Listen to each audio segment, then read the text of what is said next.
عزت اپنے گھر میں ہوتی ہے، اور کسی بھی مکان کی تعمیر کر کے کسی مستری نے آج تک نہیں کہا کہ یہ مکان برقرار رہے گا. مکان برقرار رہتا ہے مکین سے رہتا ہے. تو مکان جو برقرار رہتا ہے وہ مکین کی پاور سے رہتا ہے، دیکھ بھال سے رہتا ہے. تو جب تم خود ہی اسلام کے لیے ڈاکو بنے ہوئے ہو تو پھر وہ ناروے کے اندر انہوں نے قرآن جلانے، جب تم خود یہاں قرآن کو نصاب سے نکال رہے ہو تو کس منہ سے ہم ان کو، وہ معزز تھے زمانے میں مسلمان ہو کر اور ہم خار ہوئے تارک قرآن ہو کر. ہاں جی، اور جب تم خود یہاں سے قرآن کو دیس نکالا دے چکے ہو اور نصاب سے دیس نکالا دے چکے ہو، اور جو قرآن پڑھتا ہے تم اس کو دہشت گرد کہتے ہو، دینی مدارس کو تم دہشت گرد کہتے ہو، داڑھی جو رکھ لے تم اس کو دہشت گرد کہتے ہو، ہم جو دین پڑھانے والے لوگ ہیں تم ہمیں دہشت گرد کہتے ہو، تو پھر ناروے کے اندر تو انہوں نے قرآن جلانے. جب تم خود ہی قرآن پڑھنے والے کو دہشت گرد کہتے ہو، جتنے بندے تم نے لبیک یا رسول اللہ کے گرفتار کیے میرے سمیت، ان میں سے ہزاروں حافظ تھے. تو جب تم خود حافظوں کو جن کے سینے میں قرآن موجود ہے تم خود ان کو ہتھکڑیاں لگاتے ہو اور ان کو کہتے ہو یہ دہشت گرد ہے، تو پھر ناروے کے کافروں سے کیا امید رکھتے ہو کہ وہ قرآن کی تعظیم کریں گے؟ تو اب جب تم نے صاحب قرآن کی تعظیم نہیں کی، حالانکہ رسول اللہ نے 70 لاشیں پڑی تھی میدان احد میں، تو نبی علیہ الصلوۃ والسلام جس صحابی کو حضور پہلے دفنا دیتے نا اٹھا کر، تو اس کا معیار یہی تھا، حضور جس سے پیار کرتے تھے اسی کی شان صحابہ کہتے یہ بڑی شان والے ہیں. تو حضور جس کو اٹھا کر پہلے قبر میں رکھ دیتے صحابہ میں یہ مشہور ہو جاتا کہ یہ سب سے بڑی شان والے ہیں، حضور نے ان کو پہلے قبر میں رکھا. لیکن حضور نے وہاں ایک معیار مقرر فرمایا ایو مخزن للقرآن، فرمایا بتاؤ ان میں سے بڑا قاری اور حافظ کون ہے؟ فیضا اشیر لہو لحد الیہ، جب صحابہ عرض کرتے کہ حضور یہ سب سے بڑے حافظ ہیں، یہ سب سے بڑے قاری ہیں، تو حضور فرماتے ان کو اٹھا کر لاؤ، سب سے پہلے میں ان کو قبر میں رکھوں. تو جب تم نے خود ہی قرآن کی قدر جو ہے وہ نہیں کی. اقبال کیا کہتے ہیں؟ حفظ قرآن عظیم آئین توست، حرف حق را فاش گفتن دین توست. اقبال کہتا ہے یہ تو تیرا کام تھا نا قرآن اٹھا کر. وہ اپنی انگریزی کی کتابیں نہیں جلاتے، قرآن آخر کیوں جلاتے ہیں؟ کیوں جی؟ وہ اپنی گندی باتیں نہیں جلاتے، وہ گندگی کے بھرے ہوئے ناروے کے وہ جناب جن کا باپ کا ماں کا کوئی پتہ نہیں، ان وہ قرآن کو آخر کیوں جلاتے ہیں؟ اس کا کون ذمہ دار ہے؟ تم ذمہ دار ہو، جو 56 ممالک کے حکمران ہو، تم ذمہ دار ہو. ہاں، تم قرآن کی بے ادبی کروانے کے ذمہ دار ہو، تم اسلام کے مذاق اڑانے کے ذمہ دار ہو. تو آڑے اندر جو کوئی دم خم ہوتا کیوں جی؟ نور الدین زنگی نو حضور نے ستیاں جا جگایا مصر چو، اور بھی بڑے حکمران سن، تو اس کی وجہ یہی تھی کہ نور الدین زنگی نے دارالحدیث بنائے تھے.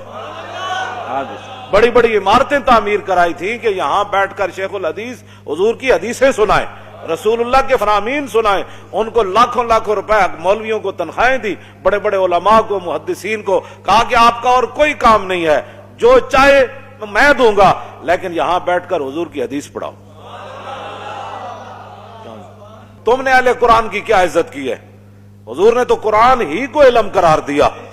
ہاں، حضرت زیاد بن لبید کہتے ہیں نا، حضور نے فرمایا یہ وہ وقت ہے کہ جب علم چلا جائے گا. تو کہتے ہیں میں نے عرض کی حضور کیف یذهب العلم نحن نقرأ القرآن ونقرئ ابناءنا ويقرئ ابناؤنا ابناءهم الى يوم القیامہ. حضور قرآن علم کیسے چلا جائے گا؟ پھر آپ کی امت پر زوال آ جائے گا. ہم آپ سے قرآن پڑھتے ہیں، ہم اپنے بچوں کو پڑھائیں گے، ہمارے بچے اپنے بچوں کو پڑھائیں گے، ان کے بچے پھر اپنے بچوں کو پڑھائیں گے الى یوم القیامہ. قیامت تک یہ سلسلہ چلے گا، تو علم کیسے چلا جائے گا؟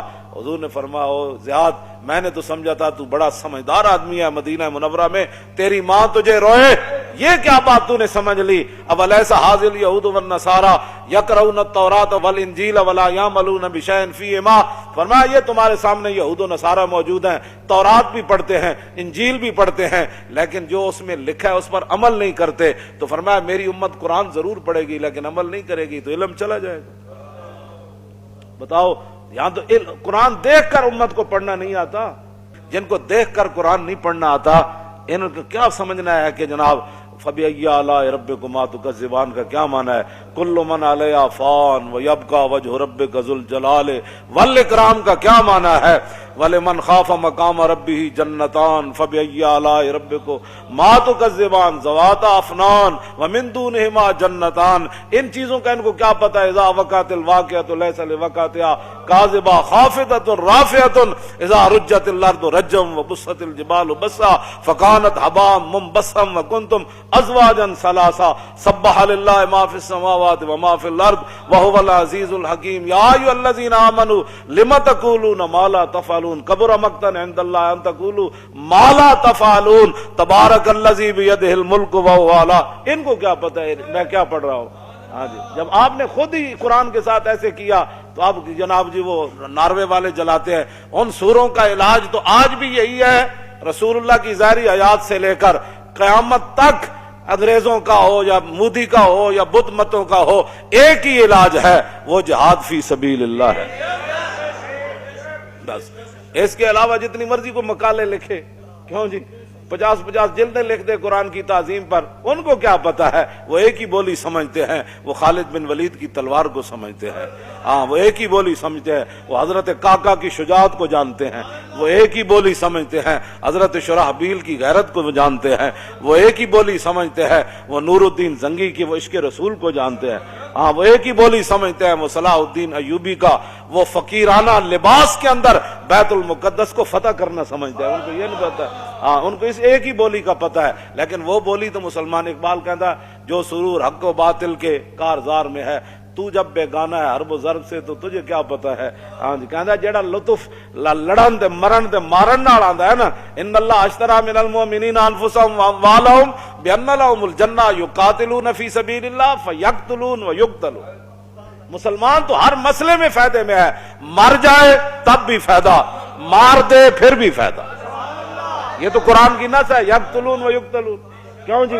ہاں جی لڑو مر جاؤ یا مارے جاؤ دونوں فائدے۔ ان اللہ اشترى من المؤمنین انفسهم واموالهم بان لهم الجنہ یقاتلون فی سبیل اللہ فیقتلون ویقتلون وعدا علیہ حقا فی التوراۃ والانجیل والقرآن۔ کیوں جی؟ یہ تو ہم نے وعدہ کر رکھا ہے پہلی کتابوں میں اور قرآن میں بھی وعدہ کر رکھا ہے کہ جناب غازی بھی ہو اس کو بھی ثواب ملے گا، جو شہید ہو جائے اس کو بھی ثواب ملے گا۔ ہم مسلمان تو لیکن قرآن کو تو پڑھنا ہی نہیں ہے نا قرآن، کیوں جی؟ اقبال کہنا بیان میں نقطہ توحید تو آ سکتا ہے، تیرے دماغ میں بت خانہ ہو تو کیا کہیے، کیوں جی؟ ہاں وحدہ لا شریک دا معنی تھا سمجھ کوئی نہ آیا نا، ورنہ کرتارپور اتنا خوش ہون دی کسی نے ضرورت ہی